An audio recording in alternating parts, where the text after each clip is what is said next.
Hello, everybody, and welcome to another episode of the Trailblazers. And you know that here we bring to you the best in class financial advisors who are able to figure it out. We bring you the best of the best only in this industry. And the people that we bring you here are financial advisors and leaders who have found a way to accelerate performance, build momentum, and create high performing teams. And ladies and gentlemen, I'm very excited because in this episode we have here my very good friend. In several instances, was able to share the stage with him. And in the first run of the VIP Club, he was actually there with us. I know that his heart is in the right place. Before doing this, had a chance to catch up and also talk about some of the leadership principles on, what does it take to become a good leader in spite of and despite of the different challenges, how teams may even perceive you, and some of the clamor of the industry. As we know, this is a growing industry and it is inevitable that changes would come our way. Ladies and gentlemen, this man that I'm bringing you today has been part of the top performers, and I don't want to preempt this for you. I would let him tell you his story, but just to let you know, his branch alone, laging pumapasok within top 1, top 2, top 5 within the ranking of PruLife UK. Ladies and gentlemen, let me bring to you Mr. Ron Sales. Hi, Ron. Hello, everyone. And so good day, Sir Mac, and it's been an honor to be invited here in your podcast. Ayan. With Trailblazers. So thank you, Ron, for saying yes. No, and as you know, what we're doing here is that we're writing a book, and this is the first of its kind in the financial advisory industry. Nice. I'm glad to be part of this. Of this initiative. Yeah, I'm very excited because the way that we are writing this book is that it is contributed by the best of the best. So it's not only me who's writing this down. You saying this contributes to this book, and we hope that this book would serve as how do you call this? As a guide, no? That let's say if you're a new financial advisor and you want to accelerate your performance, diba, during nung time natin, we're figuring it out as we go. Yeah, correct. But this time, okay, here's the book. And it is a compilation of the strategies, the techniques, the tactics that actually work. Ayan. Maraming salamat. Thanks for saying yes. Oh, no problem. Basta ikaw, Sir Mac. Really appreciate this, man. And also, Ron, so let's go ahead and talk about you. No, I'd like to focus, and thank you for allowing me to pick your brains this afternoon. Sino ba si Ron Sales? Let's start off with that. I know that, in the VIP Club, you also introduce yourself, but now, you come from a different context because over the past several months, you've grown your team. You're able to create winners as well in the organization. But before that, let's take a step back. Who is Ron Sales? So I just started when the time I was corporate employee pa lang, no? So I started working 2016. I graduated Bachelor of Science in Accountancy. I am a certified public accountant by profession.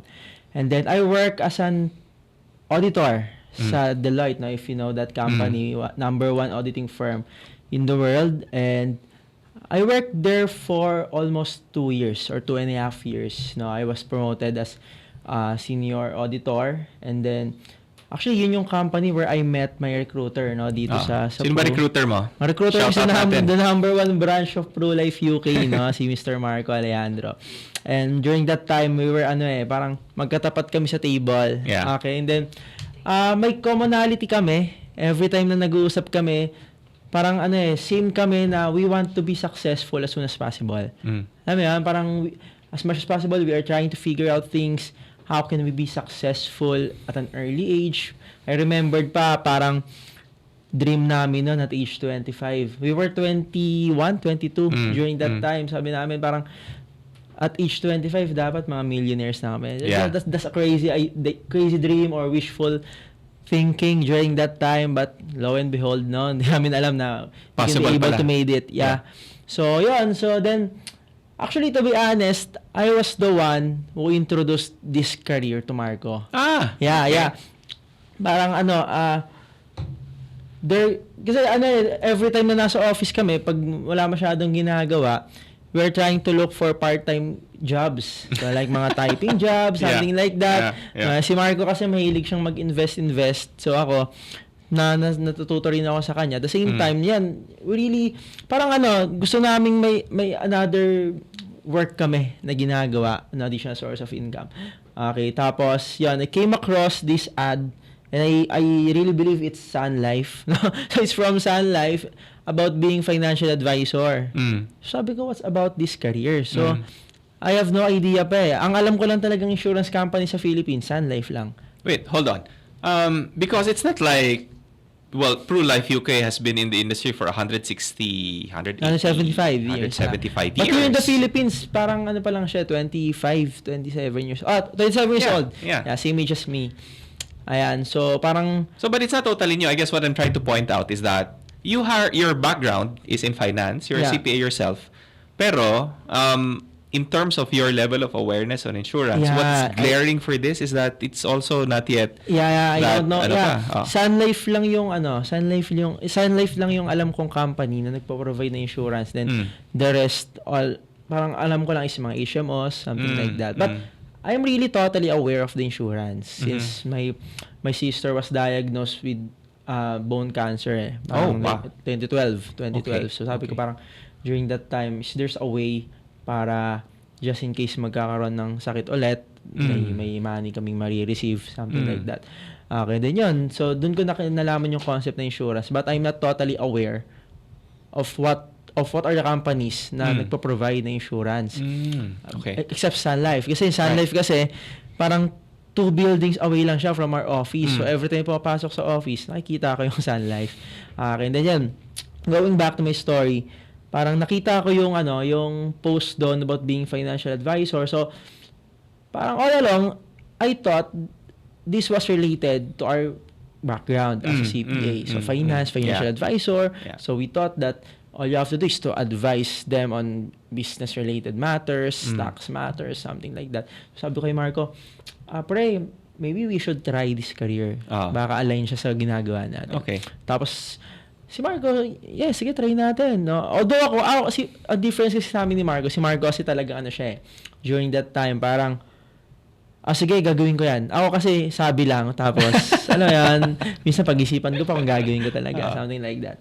Okay, tapos si Marco, parang, I was surprised na financial advisor na pala siya, but ng PruLife UK. So, doon ko first time na-encounter si PruLife UK when he invited us to a short session. I remembered my speaker noon si Sir Randall Chongson. Okay. So we got invited sa 6, 7, 8, 9 building sa Makati. Then nag-talk lang si Sir Randall Chongson about sa savings, finance. Tapos doon ko rin first time na encounter si PruLife UK. And then ayun, ano pala siya? Insurance company pala siya kasi along SLEX kasi nakita ko yung yung billboard ni PruLife UK. Tapos parang meron siyang bata na So akala ko PruLife UK is same as UNICEF. Okay. Okay, parang organization, yeah, something NGO. like that. Yeah. So sabi ko, okay, insurance pala siya. Okay. And then, after a while, na kumuha ako I got my first insurance policy kay Marco. Although, maliit lang yun eh. Kasi, during that time, we're earning less than 20,000 pesos per month during that time. So, parang, sabi ko, sige, push natin. Pero, yung pinaka-minimum amount lang ng insurance. So, nag-start siya, nauna siya sa'yo mag-pro. Yeah. I got my first policy with Marco. So, then, afterwards, parang it's been hard for me to pay my premiums. No? Since maliit lang yung salary ko during that time. And I got 3,000 pesos per month na premium. So, sabi ko parang, ang hirap. Then, I was telling to Marco na if I can surrender the policy or if I could cancel kasi hindi talaga kaya ng budget. So sabi niya, why not, parang instead of surrendering your policy, why not have an extra income? So sabi ko, paano? So sabi niya, gawin mo rin itong ginagawa ko. Okay? But actually, he invited me 3 times dito sa career and I rejected him 3 times. Kasi during that time, parang alam mo yan, parang hindi pa ako ata ready sa ganung gawain kasi I was an introvert person, hindi ako mahilig magsalita. Okay, yung clear, yung alam mo yon, yung way of thinking ko mabagal pag nagsasalita ako. Mas gusto ko kasi nagsusulat, something like that. So sabi ko parang hindi ako ready diyan makipag-usap ng tao. I don't wanna please people. Atrasan natin ng konti, Ron. So, are you from Metro Manila ba? Or I'm from Metro Manila. So I grew up here in Pasay. Okay, so talagang growing up talagang hindi ako sanay kumausap ng tao. Okay, hindi rin ako masyado naging student leader. Siguro sa room lang, sa classroom lang. Kaya naging leader tayo. Pero as an organization, I wasn't able to have an experience na magkaroon ako ng leadership skill or leadership experience, no? So ayan, then I joined Pru because of the reason na talagang na-zero yung bank account ko. Okay. No, during that time, January 2018, it's my birth month. So, zero yung bank account ko. So, sabi ko, parang bakit ganito? Parang all the while, I thought na kapag nag-work na ako, magkakaroon na ako ng, maraming pera, CPA, isang pirma lang. Pera agad, something like that. So, I was looking for that. Sabi ko, nasaan yun? Parang ganon, di ba? So, and I decided to join Pru during that time, and February 2018 I got coded. Okay, and actually, to be honest, yung mga licensing fees ko, si Marco pa yung nagpairam sa akin noon. Okay. Okay, I don't know what he sees in me, no, during that time. Parang siguro he just thought na siguro magaling to or kaya nito, something like that, no? So ayan, so binigyan niya ako ng pangbayad ng licensing fee. So sabi ko once I get coded, dapat gagalingan ko kasi kailangan may pambayad ako may pambalik ako nung binayad niya sa akin, something like that. No, so kaya during the time na naging rookie ako or nagkaroon ako ng code, talagang sabi ko, I will really do my best here kasi there's someone who believe in me. Kasi hindi naman niya ako bibigyan siguro ng pang-licensing fee kung hindi siya niniwala sa akin. So, ayan. So, that's my promise na I will get coded in here. I will do my best as much as possible to somehow, parang siguro to see if it's this for me, to see how far can this career bring me during that time. Great. And thank you for establishing that. My background is also in accountancy, Ron. Nice, yeah. So, but I didn't have the chance to take the board exams na eh. So, I totally get what you're saying na, di ba, during college, the training and so on, ang hirap-hirap niya and so forth, right? So, and then, your mindseted na, you'd get a good job. Correct. And pagdating sa work, then you get to do all of these audits and so forth. So, you really have to take, it takes time. Kumbaga. We're not saying na it's a bad career, but it takes time. So, ngayon, in your context, thank you for establishing that. I want to fast forward now. Okay. So, and I remember your story nung binanggit mo to on stage, no? So, starting from zero bank account, this was February of 2018. Right? Fast forward, let's say within that year, how did that bank account change? What are some of the milestones, kumbaga? All right. So, actually when I tried this career, so nung umpisa kasi parang sige, try lang natin. Ako kasi yung tipo ng tao na if I put in myself in one endeavor, I'll really make sure I will really do my best. Okay. Something like that. So siguro that's innate in me na, like for example, gagawin ko isang bagay na to, kailangan gagalingan ko. Hindi pwedeng sub-performing ako. Something like that. Diba? So, yun. So, try ko lang galingan. And then eventually, nagkakaroon ako ng clients. Na-establish ko yung credibility ko as a financial advisor during that time. And noong 2018, ang hirap mag-branding nun eh. Noong time na yon. Ngayon lang kasi yung medyo maganda na yung image ng mga financial advisors. I remember noong 2018, takot na takot ako mag-post kasi ayoko masabihan ng insurance agent ng mga friends ko. Especially, they know me as an achiever sa school. So, parang from elementary to college, achiever ako. And then, they really know me as someone na talagang hindi gagawin tong career na ginagawa. I think until now, andyan pa rin yung stigma na yan. Correct, pero medyo nag-minimize siya for me. No? Okay. So, unlike before ng 2018, talagang sobrang, parang, yun yan, niloloko nga yung mga agents ko right now na parang kami ng 2018, ang tingin sa amin, kapag financial advisor ka, hindi ka nakapagtapos ng pag-aaral. Parang gano'n. So, alam mo yun, so, that was a stigma before. Parang it's been better right now no? Kasi ngayon, medyo marami ng mga kahit mga managers na sa work, nag-financial advisor. Correct. Tapos yun, 2018, so I got my first client. Then, after a couple of days, nagkaroon na ako ng isa pang client. So, natuwa ako na parang ang bilis kasi, of course, primarily, I joined Pru because of income. Right. How did that year ended for you, income-wise? Income-wise, I think 6 digits na ako What is 6 digits? Mga 120 per month. 120,000. And then consistent na yun every month. Consistent na yan. Kasi dito sa career kasi natin, you just have to build your client base eh. Mm. So pag nagkaroon ka na ng client base, dire-diretso na yan. Kasi I remember the first year ko, I got 65 clients or 67 clients during that time. Okay, talagang sobrang sipag ganun. And I went full-time after 7 months. Okay, so halos yung buong taon, ginawa mo part-time. part-time, yeah. So, 65 February clients. to August. Yeah. Yan, so part-time siya. Then August to December.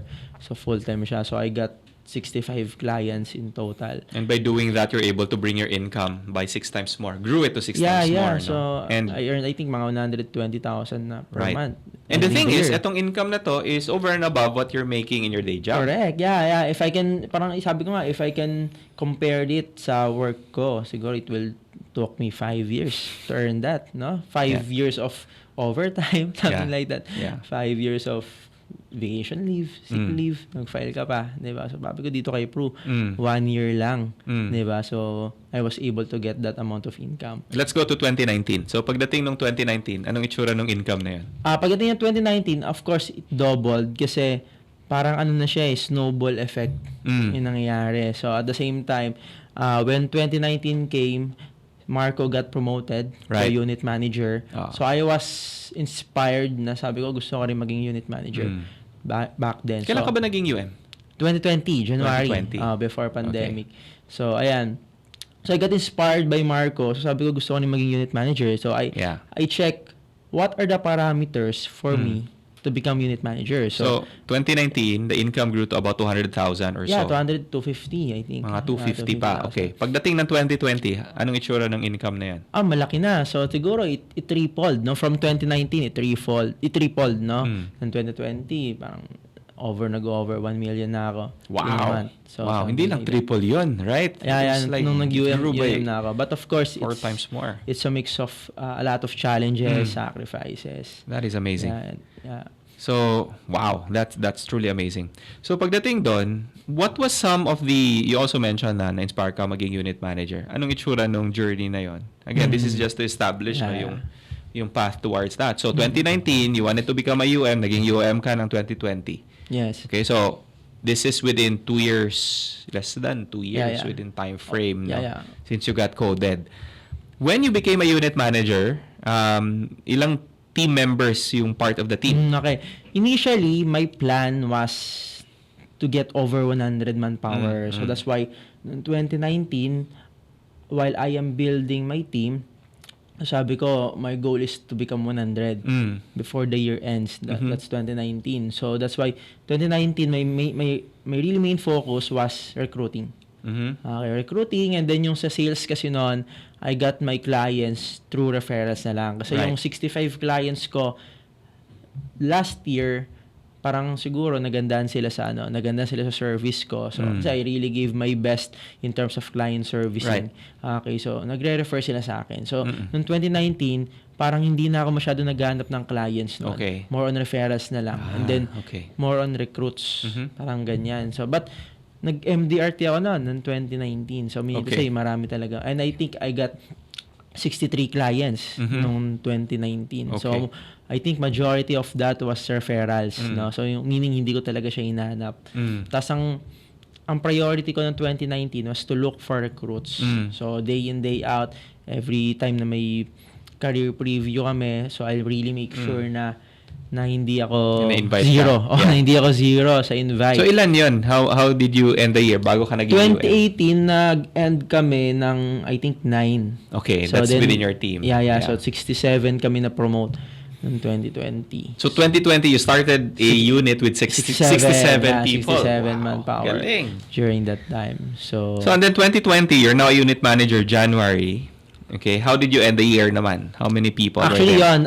Actually for me yung 2020 was our glory year in terms of recruiting kasi parang during the time kasi pandemic so all the people were figuring out ano bang gagawin natin, paano magbenta, paano mag-recruit, okay bang mag-recruit kasi ganyan, diba? So ang daming problem ng tao. But ako, ang main focus ko during that time was to build my team. So first 6 months of my year as a unit manager, okay, so sabi ko, siguro 40% or 30% of our focus, sales. 70% recruitment. Malaki It's ng really team. hard for me kasi, of course, during that time, pandemic, so medyo mababa rin yung pasok ng benta eh. Yeah. Mababa rin yung pasok ng clients. So, of course, the overrides, hindi ganun kalakihan pa. But, I was very generous in terms of incentives sa mga teams. No? So, sabi ko, sige, lagay lang tayo ng incentives, eventually, mag-harvest naman tayo dito. I guess you're really supporting people because Yeah. in that sense, tinamaan din yung income nila, but correct. you Actually, became a blessing. that was my my point during that time na parang kaya hindi rin ako masyadong nahihirapan maglabas ng money noon kasi parang iniisip ko it's my way to help them. Okay, kasi during that time sobrang hirap talaga sila. So sabi ko somehow maging channel man ako ng blessing no sa buhay nila during that time. And then ayan, so luckily no, so we got the PALC. Okay, sumabit kami ng 2020, top 15 kami during that time. Okay, and then How big was the team nung 2020? nung first half ng year, hindi pa ganun nagmamaterialize yung recruitment namin. So, I think mga nasa 80, something like that. Okay. 80 or 70. Mga hindi pa lalagpas ng 80 siguro. Okay, so, ayun. Tapos, the second half, so actually, I didn't expect yung growth sprout ng team namin. Kasi, from, I think, 80 nung first half, we grew to 200. Wow. Okay, until matapos yung December 31. There are times na in a month meron kaming 80 So, recruits. wait, as a unit rather. Yeah. As a unit, you ended up with 200 people. Correct. Noong 2020. Yeah. That's why I was the back-to-back, 2020, 2021, top recruiter as a unit. Galing. Kailan ka ba nag-branch? Last year lang, 2022. 2022. So, UM ka pa noong 2021. 2020. So, 2021, how many people overall total? Because nag-spin off ka din. Na-spin off para ako maging during branch. that time, yeah. Overall, I think mga a little around 300 to 400, something like that. Wow. Kasi we started... Kasama na yung na-spin off mo. Correct. We started kasi as a branch, 500 plus kami. As a So, branch na. yeah, Galing. branch. O di, 500 nga if that is the case then total. No? Ang galing. So, and yeah, I want to establish that, Ron, because now I'd like to pick your brains. Because habang binibuild mo yung team mo, you were also working on your sales. And I guess part of the strategy there is that if I was gonna look at your journey, so umpisa, edi habulin mo na dumami yung clients. Correct. Right? Because that foundation later on, once you start to build your teams, they would also serve as a source for additional referrals. Yes. Di ba? Parang naging ganun yung kwento Correct. So, now I'd like to, kung ilalatag natin what are some of the lessons that you've learned along the way? And now, let's transform that into a strategy. That if I'm a new financial advisor or for those unit managers, leaders, or financial advisors that are experiencing some sort of plateau in their careers, what can they learn from this? Okay. Diba? So let's start off with that. What would be, if you can think about, probably 3 to 5 tips. Una muna, tips. let's talk Ano about to? sales. Sales selling muna. muna. Okay, And then sige. pag-usapan natin yung teams after. Okay. Siguro in terms of selling, no? So ako kasi, I think, no, ako every time na kumakausap ako ng mga rookies, my very first tip for them is of course to have a goal. Kasi Okay. dito sa sales, dito kasi sa industry natin, mahirap kasi yung gumalaw nang wala kang goal. Ayun, so sabi ko, first thing to do, we have to set our goals first. So, ano ba to? Rookie Flyers Club, Achievers Club, Yeah. gusto mo ba makahit ng mga travels, something like that. And then, every day, yun yung titignan mo. Eh, paano mo siniset yan in terms of the goal? Nagkakaroon kami kasi ng mga goal setting activities. So, every time, may tinatawag kaming rookie onboarding. So, yung mga rookies ko, minsan ina-ask ko what are their dreams, what are their aspirations, goals, and surprisingly, some of them wala.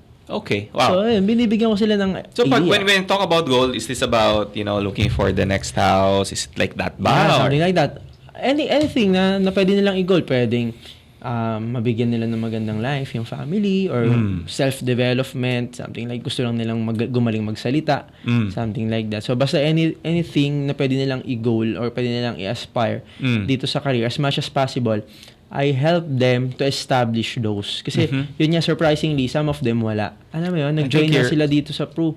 Kasi naboboring sila. Something You're touching there on a very important item and what you're touching on is very important because you talk about meeting people where they are, regardless, Yes. diba, of whatever their background is, what motivates them. It doesn't matter. Correct. Okay, the framework is that let's figure out a goal that would motivate you. Yes. And it's different for everybody. That's what I'm Correct. getting from what you're saying. Tama ba? Okay. Yeah, it's totally different, no, from every rookie na nakakausap ko. So, yan, that's my first tip to them, so have a goal. And then, second one is, of course, So, okay, hold on. So, if I am a leader now and I am recruiting, kailan nangyayari yon yung goal setting? Do I talk about that during the recruitment stage pa lang? Or ako when they're already normally, onboarded? before, upon waiting of their codes, so before they got coded, there's training sa amin na we called it Rookie Equiper 1. Kasama na sa onboarding to, bale. We have 2 onboardings kasi. So, Rookie Equiper 1 and Rookie Equiper 2. So, Rookie Equiper 1, it's more on the mind setting. Okay. Mind setting, what can they expect dito sa career, what's in it for them kapag ganalingan nila. And even as early as that, share namin how to become unit manager. Something that we didn't experience nung rookie kami. Yeah, that's true. Yeah, nung rookie kami, hindi namin alam kung ano yung unit manager. So, something na, alam mo yun, sabi ko, as early as now, share natin. Okay, para at least may idea sila na this career, hindi na siya pang part-time lang. Something like that. And then, so yung Rookie Equiper 2 namin, ito na yung technical skills, the knowledge, Product mastery na. Product mastery, Okay. how to sell, how to find your clients. During that time, nagpa-prospect mapping din kami para malaman sino yung mga pwede nilang maging prospects. Something like that. So, that's how it looks, no, yung sa rookie onboarding namin. So, Nice. So, doon palang goal setting. And if you're a financial advisor right now that let's say yung leader mo is not very familiar with this concept, what can they do? sorry, again. Halimbawa, financial advisor where their leader is not really interested on helping them set up their goals. Di ba? Saan pwede nilang gawin? Okay. Siguro kasi ako for me, one characteristics kasi ng isang great leader is you have to be involved sa life ng Paano kung hindi ganun yung style? Yung nanonood ngayon would be a financial advisor. Siguro it's so what can your you tell time them? right now to change. Alam mo, kasi this career kasi it has an emotion. Right. Hindi lang kasi tayo dito yung right. benta-benta lang eh. Mahirap kasi yung parang nagiging transactional leader ka lang. Parang kasi as much as possible, we are promoting this career as something different sa ginagawa nila sa corporate. Diba? Right. Sa corporate kasi transactional lang eh. Diba? Parang kung ano yung inask sa'yo yung gawin, yun lang yung gagawin mo. Something like that. So sa amin, as much as possible, we want this to be parang, alam mo yun, yung relationship natin, hindi lang siya about work. So sabi ko, I need to be involved no, sa life ng tao. Kasi people, it's a people business. Yeah. Diba? And So, okay. I'd like you to give a tip right now, direct, kung halimbawa financial advisor nakikinig sa atin ngayon, Ron, no? Okay na yon. Let's say yung leaders sila not interested. Wala tayong magawa if they're not watching this. Okay, right? So, but what can you give them as an advice on the goal component? Sa mga rookies ba? Rookies lang, sa mga financial advisor. So, even if hindi sila siguro, first things first, what are your aspirations when you started working? Kasi ako, personally, my dreams were high nung hindi pa ako nag-start. Okay. Kaya then, it changes over time nung nag-corporate na ako. So, sabi ko, parang ang hirap mangarap ng malaki kapag nasa ganitong environment. So, sabi ko, every time na kinakausap ko mga rookies ko, parang, you just have to look back, what are your dreams when you were in college? When you were started to... That's nice. Alam mo yun, parang tinatapos mo yung pag-aaral mo, di ba? We are in high hopes. Gusto ko, after 5 years, may kotse na ako. After 5 years, may magandang bahay na ako. Something like that. So, yun lang yung pinapa-realize ko sa kanila. And then, I want them to have their own dream board. So, ako, sinishare ko sa mga rookies ko na gumawa sila ng dream board. Kung pwede, lagay nila sa cellphone nila. Or kung may kwarto sila, lagay nila sa room nila para every time nagigising sila, makikita nila yung mga dreams nila. And it keeps them moving and it keeps them, alam mo yun, parang intact dito sa ginagawa natin. Kasi ako, nung nag-start ako, meron akong dream board. Every time I get rejected, titingin lang ako sa dream board ko eh. So sabi ko, pag na-reject ako, hindi ko makakuha ng mga dreams ko. Something like that. So siguro, we can start from there, no? So ano yung mga dreams and goals mo, no, That before you became the started, anchor. before you started working. Okay. And if it changed, no, kasi possibly nag-change yan eh. So, buhayin mo yan ulit. No, it's parang sabi ko sa mga rookies ko, it's time to dream big again. It's time na nabuhayin mo ulit kung ano yung mga nawala mong dreams before, di ba? Kung yung bahay mo, Yeah. yung pangarap mong bahay lumiit nung nag-work ka, try mo ngayon mangarap ka ulit ng malaking bahay, something like that. 'Di ba? So, 'yun. So that's how I teach them, no, to set their goals. And it's not all about material things. Minsan there are times na yung mga agents, ang goal nila is matuto silang magsalita. There are times na yung goal nila is magkaroon lang ng connections, ng network. So sabi ko, very possible yan dito sa Pro. Diba? Dito sa ginagawa natin. Kasi we are in the people business. Magkakaroon ka ng connection sa clients. Diba? Magkakaroon ka ng referrals. Magkakaroon ka ng connection sa mga recruits natin, sa mga tao nandito. So, ayun. Ano siya parang hindi lang siya material goals. Yeah. No? So, parang whole person concept yung approach namin Very in terms nice. of goal setting. So let's now talk about sales. And to put this in context ulit, how old are you now, Ron? Currently, I'm 27 years old. So, I just 27 celebrated my fifth year here in Pro. Okay. Last February. Galing, no? And really very stellar performance as you went on your journey. So let's talk about sales. Yeah. Kasi lagi nagbabago yung market yung dynamics, Yes. right? And one of the things that I like about your approach is you have been very dynamic also during the pandemic. Yes. Kahit na we went online, no, you were able to grow your team. Nag-MDRT ka din Yeah. also at the same time. So ano siya hindi na siya chamba. So what about sales? What are some of the tips that you can, di ba, that you can give? Parang may konting daya kasi yun yung family name mo Di ba? Ayan. So- Actually, no, parang it's ironic, no, kasi yun nga, kasi parang yung mga friends ko kasi, no, so sa circle kasi namin, ako yung pinaka least expected nila na gagawa na magsa-sales. Okay. No? Kasi nga, of course, aside from my family name naman, wala naman ako experience sa sales. No? Siguro, another tip siguro in sales, no, is of course yung core competency. Diba? Kasi of course, ito yung this career, hindi naman to tinuturo ng college Okay. Diba? So, siguro marketing. Pero hindi, I am not from a marketing background naman, no? So, talagang, I really have a zero background in sales during that time. So, sabi ko lang, pagpasok ko, hindi pwedeng mag-offer ako ng something na hindi ko alam. Okay? Especially kung wala akong idea sa isang product. Yeah. Okay? So, sabi ko, what are the trainings available para gumaling ako? What are the trainings available para malaman ko what are the products that I'm going to Yeah. to offer to my clients? What are the tips? What are the techniques on how to close them? Something like that. So yeah, you need to have your core competencies. So it's about the product knowledge. Okay. Yeah. You need to have the knowledge about the sales process. Okay. No? Starting from the branding, diba? Then prospecting approach up to closing or handling rejections. Kailangan alam natin siya. Okay, so I think that's my next tip for that, no. So, and another naman, no, if after magkaroon ng core competencies, dapat masipag.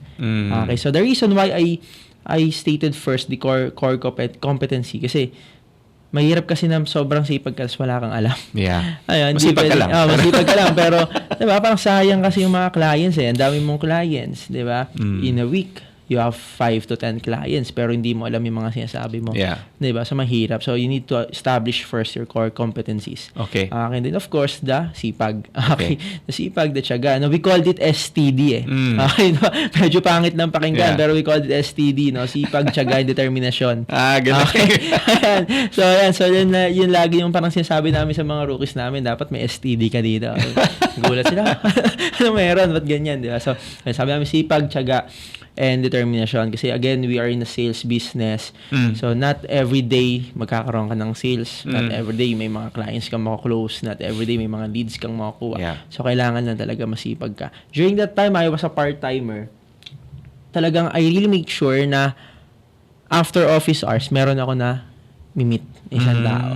Okay. Parang ganun. So, after office hours, dapat may namimit ako. And the way I I do my prospecting during that time. Kasi hindi ako si Sir Jano nandito, si OT. So, of course, may mga high network clients siya most probably. So, ako kasi, I came from a very modest family lang. No? So, I don't have any relatives na mayaman or wala akong network or wala akong friends na pwede kong mabentan siguro ng medyo malalaking product. So, I capitalized on what's around me right now. So, that's my friends, diba, people around me, something like that. So, sabi ko, hindi man ako makabenta ng malalaking product, siguro dadaanin ko na lang sa case count. Parang ganon. So, that's why every day, my prospecting habit is 50 people per day. 50? So, I approach, 50? Yeah. Wow. I approach, I do text, calls, 50 people per day until magkaroon ako ng appointment. Wow. So, hindi ako matutulog nang wala akong appointment. Diba? So, after 50, wala akong na-set na appointment. Another 50 ulit. Basta yun ang mindset ko noon. After, parang hindi ako matulog nang wala akong na-set na appointment. So, I do that. I did that siguro mga for the next 5 months nung rookie ako. Kasi very important yung yung momentum as a rookie. Hindi pwedeng rookie ka then you just let the opportunity pass by na hindi mo i-build yung momentum mo. Very important yung momentum. So that's the number 3 tip ko, you sipag, tiyaga. Okay. Atrasan ko ng konti, Ron, you said that, okay, number 1, have a clear goal. Yeah, have a clear goal. Nilalagay mo siya in dream board so that visually you get to capitalize on it. Okay, when you feel down, look at your dreams. Yes, okay? yes. So that's gonna give you now the energy. The next step is to do not take for granted yung product mastery. Yes. So in your team, paano niyo siya ginagawa where you can accelerate the product mastery aspect? Yeah. So, parang we are lucky kasi nung nag-start kami as a rookie, talagang yung mga trainings nandun na Okay, so hindi mo na siya i-ask. No? So, nandun na. Every Wednesday, we have this night huddle. Right. Every Wednesday. And up until now, we are doing night huddle every Wednesday. Okay, so we have trainings for rookies every Saturday and 2 Saturdays in a month.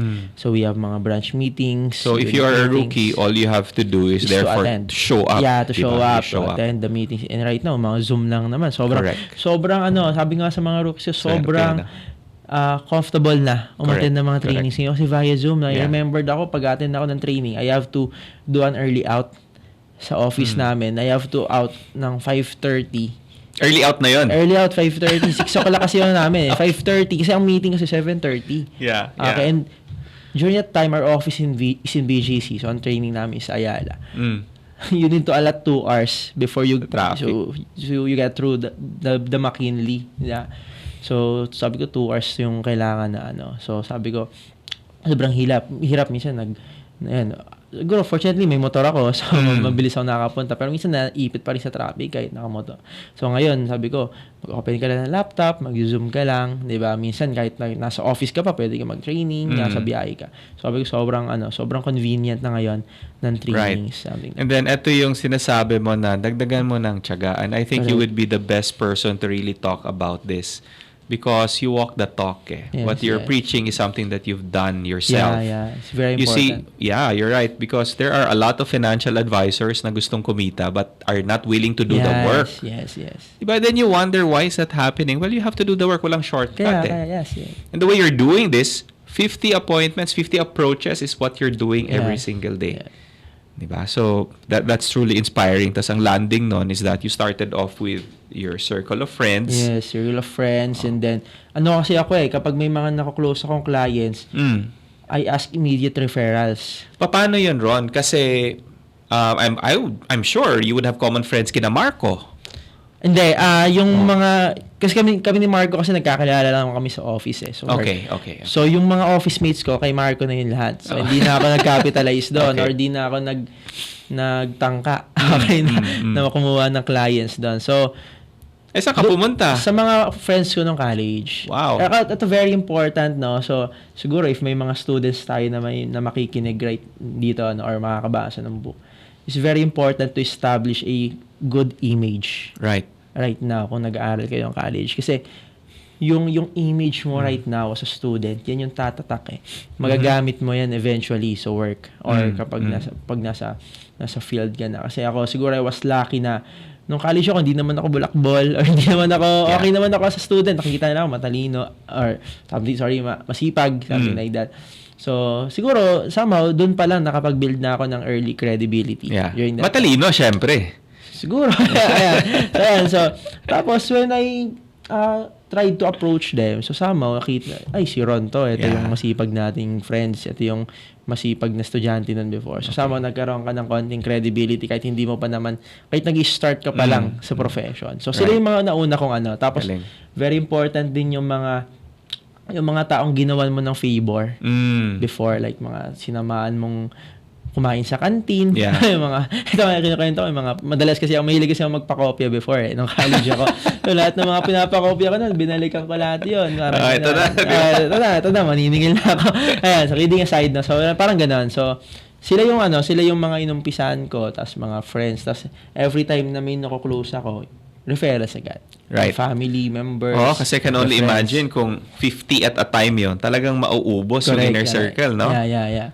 Okay. So, tas yun, I started to add new friends sa Facebook. Siguro, swerte lang din kasi during that time, di pa rin naman ganun karami yung mga financial advisors. Madami na by then. During that time, okay. Naman, so, madami na. Siguro for me lang. Lang. And I guess that is nga that's one of the misnomer na, oh my gosh, ang dami na financial advisors. I was talking to one of the leaders of Peru. We were talking about activity ratios and so on, di ba? I mean, total life insurance industry na lang, about 150,000 financial advisors. But if you look at it, of those 150,000, ilan lang ba yung regular na nagbebenta every month? Hindi lahat. Diba? Ang konti lang talaga, no? Even with Peru now, ilan na ba? 35,000? 35,000 na. Ang average activation ni Peru nasa mga 38%. Okay. So, diba? And that's total Philippines already. Exactly. So, it's not like, madami siyang tingnan, but in terms of those who are really doing the work, there's still so much opportunity even when you're on the inside. Tsaka hindi naman nauubos ang market. That's why I'm telling sa mga rookies ko na, di ba, natakot na what if wala na ako makuha ang clients. How do you mean by that when you say hindi na man nauubos yung market? Siguro ako, for me, kasi if you try to look at it, no, so at sino ba yung mga clients natin? Mga fresh graduates. Diba, pwedeng kliyente yan, mga bagong kasal. Diba, nasa mga mid-pro na. Right. Na mga kakapromote lang, something like that. So, parang sabi ko, every year may bagong mag-graduate. Every year may pinapanganak. Educational every year fund. May kinakasal. Diba? Every year may kinakasal. Right. So, funds nila. Kasi, syempre, pagkasal ka, kailangan may insurance ka. Diba? So, sabi ko, hindi na uubos kasi every year dumadagdag. Okay, siguro, that makes sense. Ang nagiging problem lang ng mga agents, no, na siguro yung tinatawag naming selling fatigue. Alam mo yun, hindi naman nauubos yung clients, pero yung energy mo nauubos, napapagod. Something like that. Okay. So, alam mo yun, kaya, actually, yun yung number 5 tip ko magpahinga. So, siguro later i-share ko about that. So, okay. So, you have the goal, build on your sales competency. Number 3, sipag at tiyaga. Sipag, tiyaga at determinasyon. What's number 4? Okay, the number 4 is of course the accountability bodies. What does that mean? So, dito kasi sa amin kasi, sa culture namin, kapag nag-i-start ka dito, you need to have friends within the circle. Okay, so we call it accountability bodies wherein alam mo yun, sama-sama kayo sa journey nyo dito sa Peru. Every time na mag-training kayo, sama kayo. Especially before, face-to-face ang mga trainings namin madalas. Or halos lahat ng trainings namin face-to-face. So, I really need to find someone na kasama ko lagi pag mag-training. Correct. Okay, Correct. Maybe it's my friends or... Oo, kasi parang ang hirap pag you're new, punta ka, wala kang kilala. Exactly. I remember my first training, wala akong kilala. Talagang hindi ako nagsalita for 3 hours. Napanis yung laway ko. Parang, alam mo yun. Although masaya. Masaya kasi yung training. No? Talagang it uplifts my spirit during that time. Pero sabi ko, parang may kulang. Okay. So sabi ko, what I did, naganap ako ng mga friends. No? Kumilala ako. Naganap ako ng mga friends. We connect in social media, diba? Facebook, Instagram, tas every time na may mga nakaklose sila, nagkakwentuhan. Very important kasi yun yung every time na may mga nakaklose sila, makakwento nila, paano nila kinlose. Correct. Parang ganun. So, siguro may iba na medyo nagkakaroon ng feeling na nada-down na, ay buti pa to si nakaklose, ako wala. So ako kasi hindi kasi ako ganun. So every time na may mga friends ako na nakaka-close, parang I was very eager to learn paano mo siya na-close. Talagang magtatanong ako, paano mo siya na-close? Ano yung rejections? Parang ganyan, para ma-apply ko din. Tapos, afterwards, every time na may natututunan ako sa mga training, sa mga sa mga sharings ng mga Yeah. friends ko, as much as possible, I would like to apply it agad. Mhm. So, hindi ko na siya pinapatagal. So, may natutunan ako bagong sales presentation. Yeah. Hanap agad ako ng I like that. clients. Hanap agad ako ng clients para i-apply ko ano yung natutunan ko. May natutunan akong technique, apply ko agad to. Parang ganun. So, it's So, very important. Having an accountability buddy, number 1, may kasama ka na in the journey. Correct, yeah. Number 2, you get to help each other out. Yes, yes. And of course, pag may mga problems, di ba? Right. Pag may mga rejection, something like that. So, pareho kayo mag-uusap. Na paano ba ito gagawin natin dito? Di ba? Kung gusto nyo uminom kayo pareho, inom kayo. Di ba? Gusto nyo magkape para lang mawala yung stress nyo. Di ba? Gawin nyo But I siya. like what you said na you immediately implement eh. Yes, yes. Okay, what's number 5? Number 5 is yung magpahinga if you need to. Okay, kasi yung sales kasi I find it parang very rewarding yet very exhausting Okay. in terms of emotions. Na kapag talagang, alam mo yun, sobrang sipag mo, kahit may results Minsan kahit may results, sobrang sipag mo, darating yung time na may exhaust ka. Alam mo yun, darating yung time na parang mababurnout ka. Yeah, I think yeah. in everything that we do naman, talagang burnout is So, anong ginagawa mo when you inevitable. feel the burnout? Ayan, if I feel the burnout, of course, I pause for a while. So, parang check ko muna ano ba yung pwede kong gawin right now na hindi muna related sa ginagawa ko. So, that's why I'm doing basketball. Nagde-date kami ng girlfriend ko or nilalabas ko yung family ko. Tapos, every time na magpapahinga ako, I make sure wala akong ibang gagawin na pro-related activities. So, Talagang para sa'yo lang. Para sa akin lang. Okay. And it really works for me kasi parang siguro it only takes me one day Right. para lang gawin yung after Replenish that, the energy. energized na agad ako. Galing. Something like that. Pero it's up case to case basis kasi possible. Some of them 2 days, 3 days. Pero of course hindi naman tawag dito, hindi naman advisable na 1 week. Magpapahinga kasi nawawala yung momentum. Galing. Siguro dito 1 to 3 days rest kasi very important siya para hindi ko ako kaya every time sa amin nag-weekends Sunday, so sabi ko kung kayang wag kayong magkliyente gawin nyo parang Right. ganun, para makapag-replenish kayo ng energy. Galing. This is, you're giving us nuggets of gold here. Ang dami ko rin natututunan from you, Ron. I wanna go to the recruitment aspect of things and building teams, no? So, if you can consolidate everything that you've learned over the past 5 years, di ba? And if there's someone who's starting new, what would be the 3 tips probably that you can give them? So that kasi stellar yung growth mo. No. Okay. Not just stellar, it is exponential yung growth, right? And as I was looking at it, if we're gonna plot it, nabanggit mo nga kanina, you didn't even expect it to reach 200 the second year. So parang there's a point where nagiging tipping point siya that I feel the moment that teams would actually reach that, hindi mo na din kayang pigilan yung growth. Correct. So, Tama ba yung hindi na siya kumbaga inevitable na yung growth. So paano yun? What would be the 3 tips that you can? Siguro when starting, no, like for example, you don't have any background on recruitment or siguro hindi mo pa alam yung UM-ship or something like that. No, siguro the very first thing you have to develop is your reason why you need to recruit. Okay. Kasi for me, recruitment is not something that you need to. Okay. It is something that you want to. Okay. Okay, so meaning wow. This is a new perspective. gugustuhin mo siyang magre-recruit ka, hindi dahil sa kailangan mo. Magre-recruit ka kasi gusto mo mag-recruit. Okay, and ito yung isa sa mga challenges ko nung nag-start ako kasi ayoko talaga nagre-recruit. Okay, sabi ko okay ako magbenta pero yung papasalihin ko yung tao dito, gagawin yung ginagawa ko. Yeah. Although I really find this career very amazing, pero hindi na yung parang magi-invite pa, pipilitin ko sila mag-join. Parang ganon. Tapos, ano rin kasi, no, sorry, pero ayoko kasi ng mga nagde-networking, sa mga ganon. So, nothing against them naman, pero it's just me lang. Na parang sabi ko, ayoko ng mga nag-i-invite, mga ganyan. So, very ironic nga every time na kinukwento ko siya, ang dami namin ngayon. Personally, ako, I have 43 recruits. Wow. Direct. No? So, sabi ko, very ironic na before, talagang ayoko nagre-recruit. So, I formulate these reasons na parang isipin ko lang siya na reason kung bakit gusto ko mag-recruit. Siguro, run through ko lang. No, number 1 is of course, I want to become a blessing to other people. Kasi alam mo yun, sa Pro Life kasi every Tuesday dumarating yung commissions namin. And I really feel blessed, no? Every time na receive ko yung proofing or yung Yeah. commissions namin during that time. Okay, tapos, yun, nakikita ko yung mga friends ko, yung mga close friends ko na nagre-reklamo sa mga sahod nila. Alam mo yun, kailangan pa nilang hintayin yung kinsenas katapusan. Ang dami kong mga nakikitang friends na nangungutang, something like that, or talagang hirap talaga sa life. So, sabi ko, kung, alam mo yun, parang baka ito yung instrument ko para maging blessing sa kanila.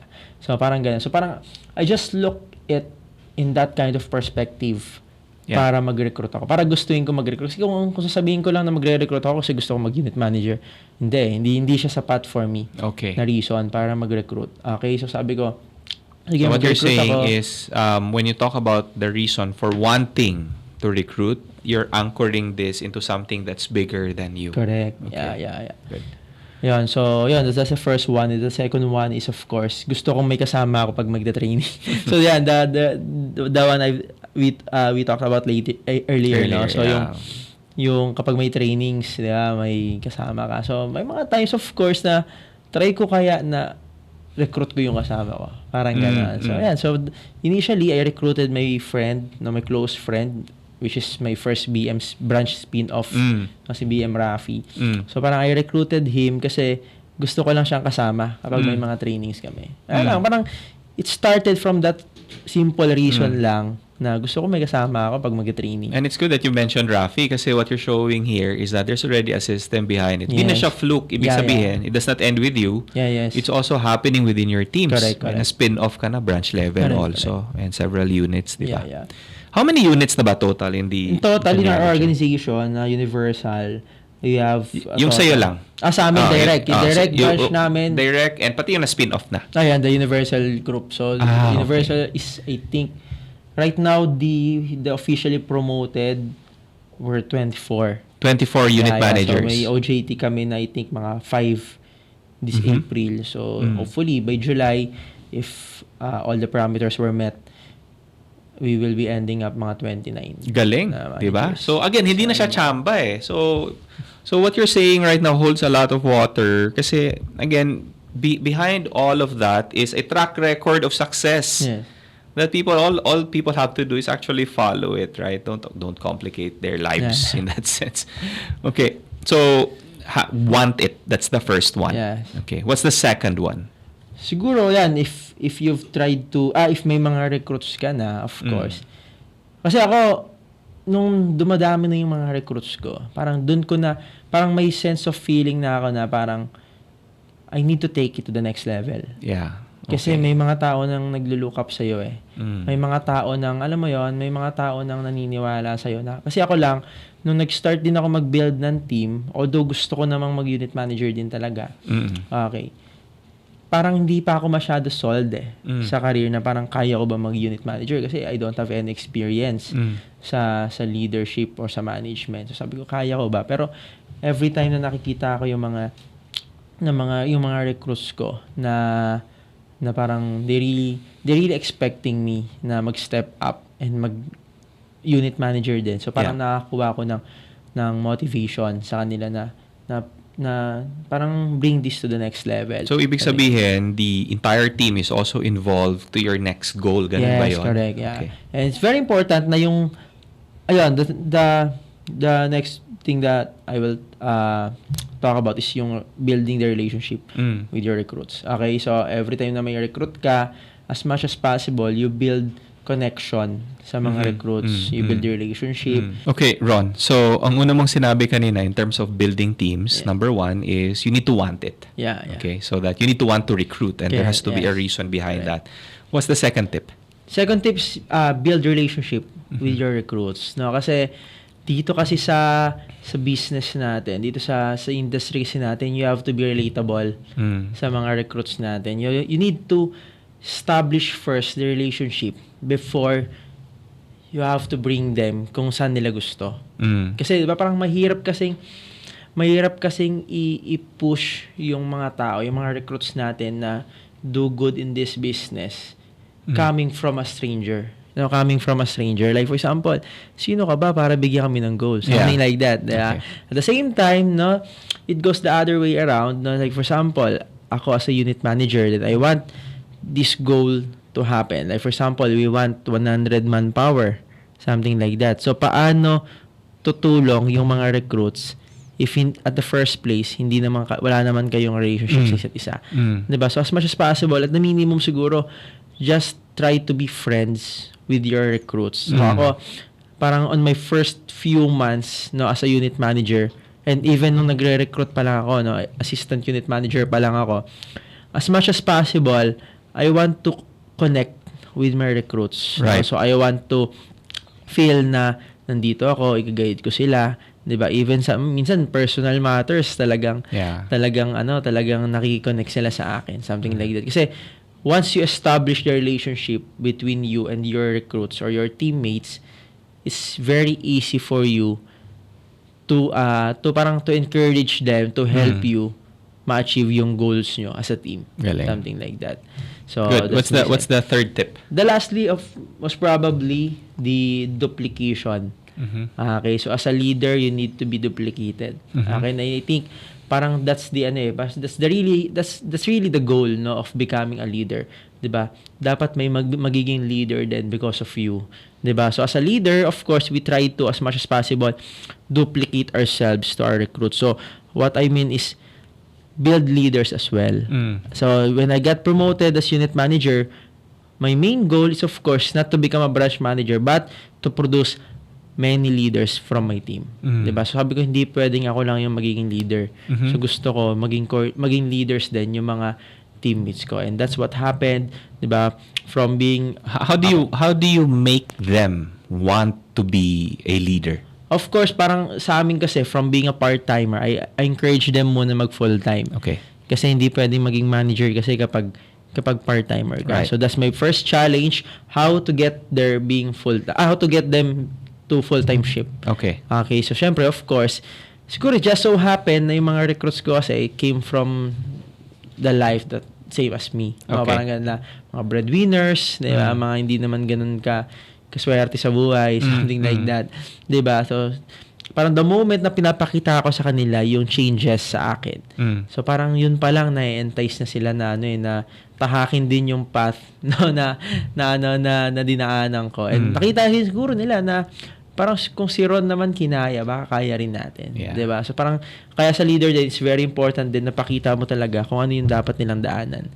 Para may inspire sila na ay ito na yung path na tinake ni Ron. Kailangan lang din natin daanan kung ano yung path na dinaanan. Ibig sabihin, you already show them the career path, pati yung timing, what they need to learn. Kung anong kailangan gawin. Aha. And then eventually they just figure it out na gusto nilang maging unit manager. Yeah. Gusto nilang maging yun, siguro the first thing na need nilang gawin is to recruit them. Kasi ako ganun lang ako para ma-check mo if gusto mo maging unit manager, try to recruit. Right. 'Di ba? At least 1, 2 or 3 recruits. Check mo if ma-enjoy mo yung pag-handle ng people. Kapag na-enjoy mo, dagdagan mo. Then little did you know, parang ang dami mo ng manpower, pwede ka na mag-unit manager. Okay. So what you're describing now, pwede naman palang i-prototype maging UM. Yes, yeah. Diba? Try mo muna mag-recruit. Isa, Correct. dalawa. So now you become... Mag-test the waters muna. Correct. Yeah. You become assistant unit manager pag gano'n, no? Yes, so, yes. yeah. That totally makes sense. Yeah, tapos yan, eventually, lalaki ka. Tapos parang advice namin lagi sa mga financial advisors, no? Especially sa mga, alam mo yun, nakikita mo naman yung career na to na something na talagang sobrang, maganda.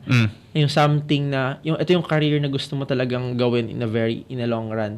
Parang gano'n, di ba? So sabi ko, if right now, hindi mo pa nakikita yung sarili mo as unit manager or manager, pero nag-enjoy ka sa career, nag-enjoy ka sa company, you want to check the longevity and the sustainability of the career, hindi mo naman kailangang gustuin mo ng mag-unit manager agad 'Di ba? So try mo lang muna mag-recruit kahit hindi ka pa ready, kahit hindi mo pa gusto, recruit ka lang. Kaya parang it's very important yung sinabi ko kanina na parang yung reason mo kung bakit magre-recruit ka, hindi dapat naka-anchor sa gusto mo maging unit manager. Dapat may personal reasons ka beyond that unit manager position. Okay, para gusto mo mag-recruit.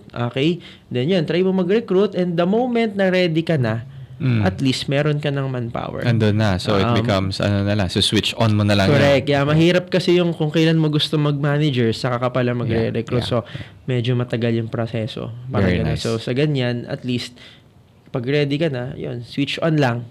Unit manager ka na. Parang ganun. Ron, thank you so much. Truly appreciate you for doing this for the entire community, and to everyone who's watching us right now. So, what is your final message?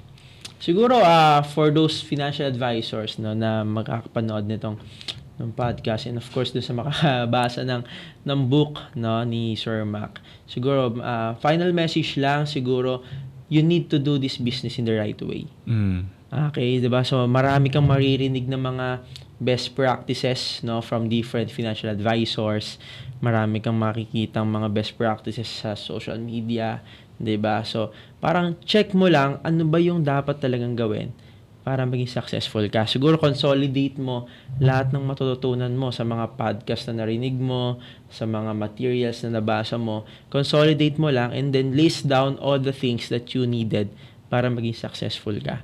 Okay, yun yung very first. Ay yung parang for me kailangan mong gawin para maging successful. Kasi mahirap kasi yung ang dami mong nabasa, hindi mo alam kung ano yung gagawin mo. 'Di ba? So, you need to do the business in the right way lang. 'Di ba? Sell, recruit, manage, and repeat. Yun lang. Sell, recruit, manage, repeat. And then eventually, lalaki yung team mo, mag-MDRT ka, mag-COT ka, 'di ba? Hindi mo namamalayan, sobrang successful mo na dito sa industry natin. Very good. Thank you, Ron. Maraming salamat. And again, looking forward to also be able to return the favor back and to see your team also. Super. Maraming salamat. Truly appreciate Welcome, you. Sir Mac. Thank you. Thank you everyone for inviting me here.